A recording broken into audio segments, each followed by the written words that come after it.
నా విషయంలో అంత వల్గర్గా మాట్లాడుతుంటే అదే ప్రశాంతి పెంచి పోషిస్తున్న ఆర్పి, అదే వేమిరెడ్డి గారు పెంచి పోషిస్తున్న ఆర్పి అన్ని రకాలుగా మాట్లాడుతుంటే ఎందుకు పోలీసులు కేసు పెట్టట్లేదు?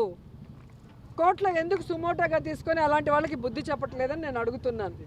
ఈరోజు నా నియోజకవర్గంలో భానుప్రకాష్ అనేవాడు తండ్రి పేరు చెప్పుకొని రాజకీయాల్లోకి వచ్చాడు. మేము కష్టపడి పైకి వచ్చిన వాళ్ళు. అలాంటి వాడితో కూడా లోకేష్ గారు నన్ను ఈరోజు మాట్లాడిస్తున్నారు. మరి దీని గురించి ఎందుకు ఏ ఛానల్లో కూడా ప్యానల్ డిస్కషన్ చేయట్లేదు? మేధావులు, విశ్లేషకులు ఎందుకు కూర్చోవట్లేదు? అంటే మీ పార్టీలో ఉంటే వాళ్ళు మంచోళ్ళు, పక్క పార్టీలో ఉంటే వాళ్ళు చెడ్డోళ్ళు. ఇదే ప్రశాంతి వైసీపీ నుంచే కదా వచ్చింది. మరి ఆవిడ కోసం అంత ఆరాటపడిన వాళ్ళు ఈరోజు హారిక గారికి ఒకటి జరిగినా, నాకు ఒకటి జరిగినా ఎందుకు పట్టించుకోవట్లేదు? మేము మహిళలు కాదా? మాకు మనోభావాలు లేదా? మా ఫ్యామిలీలు బాధపడవా? కాబట్టి ఈరోజు అధికారం ఉంది కదా అని ఎగిరెగిరి పడితే రాబోయే కాలంలో జగనన్న ముఖ్యమంత్రి అయిన తర్వాత ఎగిరెగిరి పడిన వాళ్ళని ఎగరేసి తంతామని కూడా ఈ సందర్భంగా తెలియజేసుకుంటున్నాం. 11 సీట్లు కడప ఎమ్మెల్యే అని కిండల్ చేసిన వీళ్ళకి జగనన్న జిల్లాల పర్యటన వస్తే ఎందుకు తడిసిపోతుంది? ఎందుకు ఆంక్షలు పెడుతున్నారు? ఇదే ఆంక్షలు మీకు పెట్టామా? మేము అధికారంలో ఉన్నప్పుడు చంద్రబాబు నాయుడు తిరిగాడు, పవన్ కళ్యాణ్ తిరిగాడు, లోకేష్ కూడా పాదయాత్ర అని చెప్పి ఒక పాదయాత్ర చేశాడు. అది ఎవరు కూడా చూడని పాదయాత్ర. ఎప్పుడైనా ఆంక్షలు పెట్టామా?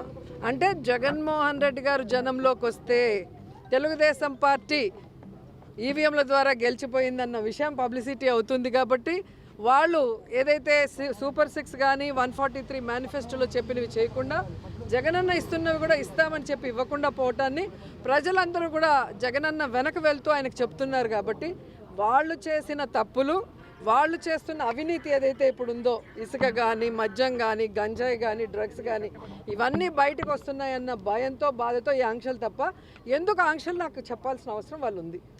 మీరే చెప్పారు కదా, మీరే చూశారుగా 11 సీట్లని ఏ విధంగా ఎగతాళి చేశారు. 11 సీట్లు ఉన్న వాళ్ళ గురించి ఎందుకు భయపడుతున్నారు మరి?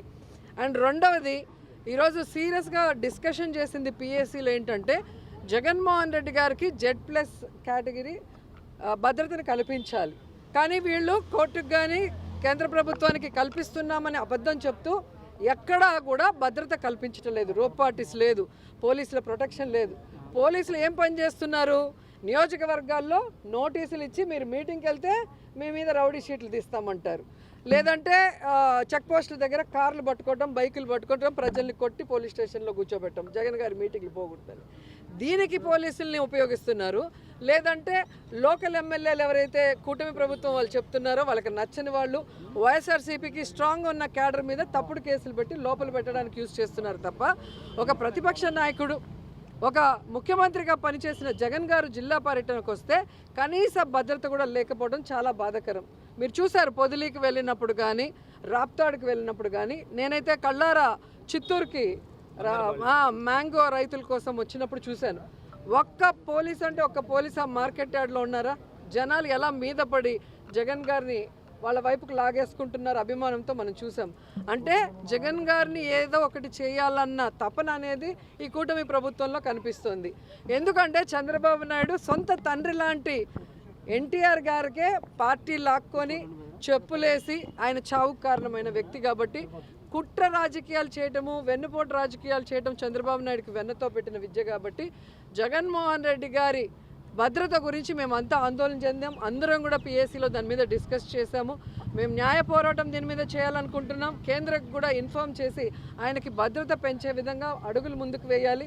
అలాగే పార్టీ నుంచి ప్రతి జిల్లాలో నుంచి మరి జగన్ గారికి భద్రత కల్పించే విధంగా మేము ముందుకు వెళ్ళాలనుకుంటున్నాం. రెండోది, జగన్మోహన్ రెడ్డి గారిని, ఆయన పార్టీని భూస్థాపితం చేయాలన్న ఒక్క నీతిమాలిన ఆలోచనతో చంద్రబాబు నాయుడు కూటమి ప్రభుత్వం ఈరోజు ఏ విధంగా తప్పుడు కేసులు పెట్టి ఇంపార్టెంట్ లీడర్స్ని అందరినీ కూడా అరెస్ట్ చేస్తూ వెళ్తున్నారు. మిథున్ రెడ్డి గారు కానీ, కాకాని గోవర్ధన్ రెడ్డి గారు కానీ, చెవిరెడ్డి గారు కానీ, ఇప్పుడు వాళ్ళు కాదని ఇంకా వాళ్ళ పిల్లల్ని, మొన్న చూస్తే హారిక గారు జెడ్పీ చైర్మన్ ఆవిడ భర్త మీద దాడి చేసి కార్లు పగలగొట్టి బూతులు తిట్టి మళ్ళీ ఆవిడ మీదే కేసు పెట్టడం అనేది ఈ ఒక్క ప్రభుత్వంలో, ఈ ఒక్క రాష్ట్రంలోనే జరుగుతుంది. సో వాళ్ళకి మేము క్లియర్గా చెప్తున్నాం, మీరు తప్పుడు కేసులు పెడితే భయపడే వాళ్ళు ఇక్కడ ఎవ్వరు లేరు. దమ్మున్న నాయకుడు జగన్మోహన్ రెడ్డి గారి నాయకత్వంలో పనిచేస్తున్న నాయకులు మేము. మీరు జైల్లో పెడితే రేపొద్దున చక్రవడ్డీతో కూడా మీకు ఇచ్చేదానికి మేము రెడీగా ఉన్నాం. ఎందుకంటే ఈరోజు మీరు సూపర్ 6 ఇస్తామన్నారు, జగన్మోహన్ రెడ్డి గారు ఇచ్చిన ప్రతి ఒక్కటి కూడా ఇస్తామని చెప్పారు. ఇవి కాక మేనిఫెస్టోలో 143 ఐటమ్స్ పెట్టి ఒక్కటి కూడా చేయకుండా ఈరోజు ప్రజల్ని డైవర్ట్ చేసేదానికి ఈరోజు ఈ విధంగా తప్పుడు కేసులు పెడుతున్నారు అనేది ప్రజల్లోకి వెళ్తోంది. Manifesto recalling manifesto Chandrababu Naidu కార్యక్రమం ద్వారా వెళ్తోంది. ఎందుకంటే ఈరోజు లిక్కర్కి మిథున్ రెడ్డికి ఏం సంబంధం అండి? లిక్కర్కి చెవిరెడ్డి గారికి ఏం సంబంధం అండి? లిక్కర్కి ఇంకొకరికి ఏం సంబంధం అండి? ప్రభుత్వం అమ్మిన మందుకి ఎవరైనా కమిషన్లు ఇస్తారా? ప్రైవేట్ వాళ్ళు అమ్మిన మందుకి కమిషన్లు ఇస్తారా? ఈరోజు బెల్ట్ షాపులు రిమూవ్ చేశారు, ఎక్కడ పర్మిట్ రూములు ఇవ్వలేదు, ఎక్కడ కూడా ఒక్క డిస్టిలరీకి కూడా జగన్మోహన్ రెడ్డి గారు పర్మిషన్ ఇవ్వకపోతే ఎక్కడి నుంచి లిక్కర్ మాఫియా జరిగింది, ఎక్కడి నుంచి లిక్కర్ స్కామ్ జరిగిందో చెప్పాలి. ఈరోజు నేను ఒకటే సూటిగా అడుగుతున్నా, లిక్కర్లు ఏవైతే ఈరోజు ఉన్నాయో ఆ డిస్టిలరీలు అన్నిటికీ ఎవరు పర్మిషన్ ఇచ్చారో ఒకసారి మీరు వెరిఫై చేయండి. జీవోలు అన్నీ చంద్రబాబు నాయుడు గతంలో ఇచ్చినవే, ఒకటి కూడా జగన్ గారు ఇచ్చింది కాదు. ఆ డిస్టిలరీలో నుంచి ఈరోజు స్కామ్ జరిగింది అంటే, నాసిరకం మందు ఇచ్చినారంటే వాళ్ళ మీద ఎందుకు కేసులు పెట్టలేదు? ఆ డిస్టిలరీని ఎందుకు మూసేయలేదు? వాళ్ళ మీద ఎందుకు ఎంక్వైరీ చేయలేదని నేను అడుగుతున్నా. సిగ్గు లేకుండా చంద్రబాబు నాయుడు కూటమి ప్రభుత్వం మళ్ళీ అదే డిస్టిలరీలకి ఎందుకు వాళ్ళు ఆర్డర్లు ఇస్తున్నారు? నాసిరకం అని చెప్పిన బ్రాండ్లని ఎందుకు మళ్ళీ వాళ్ళ దగ్గర కొని అవే ఎందుకు ఈరోజు వైన్ షాపుల్లో అమ్ముతున్నారు, బెల్ట్ షాపుల్లో అమ్ముతున్నారు, పర్మిట్ రూములు ఇచ్చి అమ్ముతున్నారని నేను అడుగుతున్నాను. ప్రజల జీవితాలు నాశనం చేసే విధంగా మీరు మళ్ళీ 43,000కు పైగా బెల్ట్ షాపుల్ని ఓపెన్ చేయించారు. మళ్ళీ లిక్కర్ షాపులు, ప్రతి షాపు ముందు కూడా ఈరోజు అమ్మకాలు ఏ విధంగా కూర్చొని తాగి తందనాలు ఆడే విధంగా మీరు వీడియోలు మీ ఛానల్లోనే చూసుకుంటున్నారు. ఎక్కడైనా ప్రైవేటు వాళ్ళకి నచ్చినట్టుగా ఈరోజు లిక్కర్ సిండికేట్ని తయారు చేసి వాళ్ళు రేట్లు పెంచుకొని వీళ్ళకి కమిషన్లు ఇచ్చే విధంగా కూటమి ప్రభుత్వం ప్రవర్తిస్తూ ఈరోజు జగన్మోహన్ రెడ్డి గారి ప్రభుత్వం మీద నింద వేసే విధంగా ఈరోజు మిథున్ రెడ్డి గారిని కానీ ఇంకొకరిని అరెస్ట్ చేయడం అనేది ప్రజలు గమనిస్తున్నారు. సో ఈ విధంగా తప్పుడు కేసులు పెట్టిన చంద్రబాబు నాయుడు కూటమి ప్రభుత్వాన్ని కూకటి వేళ్లతో సహా పెకిలించి బయటపడేసేంత వరకు మేమందరం కూడా పోరాడతామని కూడా ఈ సందర్భంగా తెలియజేసుకుంటున్నాను. అండ్ ఈరోజు తెలుగుదేశం పార్టీకి చెప్తున్నాను, ప్రశాంతి గారికి ఏదో జరిగిపోయిందని అన్ని ఛానల్లో డిస్కషన్ పెట్టి ప్యానెల్ మీటింగ్లు పెట్టి మళ్ళీ ప్రసన్న కుమార్ రెడ్డి ఇంటికి పోయి ఆయన ఇల్లు డ్యామేజ్ చేసింది మీరు అందరూ చూశారు. పోలీస్ స్టేషన్లో వెంటనే కేసులు పెడతారు, కోర్టు కూడా ఏ విధంగా తప్పు పట్టిందో మనం చూసాం. కానీ నా విషయంలో అంత వల్గర్గా మాట్లాడుతుంటే అదే ప్రశాంతి పెంచి పోషిస్తున్న ఆర్పి, అదే వేమిరెడ్డి గారు పెంచి పోషిస్తున్న ఆర్పి అన్ని రకాలుగా మాట్లాడుతుంటే ఎందుకు పోలీసులు కేసు పెట్టట్లేదు? కోర్టులో ఎందుకు సుమోటోగా తీసుకొని అలాంటి వాళ్ళకి బుద్ధి చెప్పట్లేదని నేను అడుగుతున్నాను.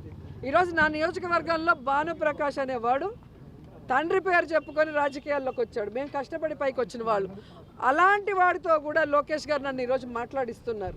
మరి దీని గురించి ఎందుకు ఏ ఛానల్లో కూడా ప్యానల్ డిస్కషన్ చేయట్లేదు? మేధావులు విశ్లేషకులు ఎందుకు కూర్చోవట్లేదు? అంటే మీ పార్టీలో ఉంటే వాళ్ళు మంచోళ్ళు, పక్క పార్టీలో ఉంటే వాళ్ళు చెడ్డోళ్ళు. ఇదే ప్రశాంతి వైసీపీ నుంచే కదా వచ్చింది. మరి ఆవిడ కోసం అంత ఆరాటపడిన వాళ్ళు ఈరోజు హారిక గారికి ఒకటి జరిగినా నాకు ఒకటి జరిగినా ఎందుకు పట్టించుకోవట్లేదు? మేము మహిళలు కాదా? మాకు మనోభావాలు లేదా? మా ఫ్యామిలీలు బాధపడవా? కాబట్టి ఈరోజు అధికారం ఉంది కదా అని ఎగిరెగిరి పడితే రాబోయే కాలంలో జగనన్న ముఖ్యమంత్రి అయిన తర్వాత ఎగిరెగిరి పడిన వాళ్ళని ఎగరేసి తంతామని కూడా ఈ సందర్భంగా తెలియజేసుకుంటున్నాను.